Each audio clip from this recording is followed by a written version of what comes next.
Hi guys, Daryl from StrikeHold. We're just here at the boat ramp today. We're just doing some boat prep. So this is how you can protect your boat in very easy, simple steps. It's quite simple. It's just a spray bottle, and this is our marine version of the StrikeHold. So what I'm going to do today is I'm just going to give the winch a little bit of a spray, and it's quite simply just a spray.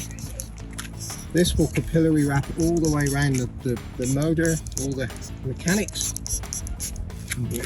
Where there's a bit of rest here. For your jockey wheel, when your jockey wheel's on the trailer, that will also lubricate, but this will actually protect everything, and it'll put a dry seal just to move it around. So wherever this is going, it's lubricating as well as sealing. It'll dry to a nanotech seal.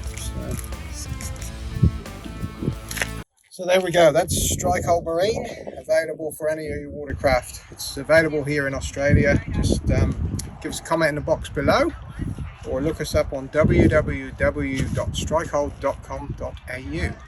Thanks for watching.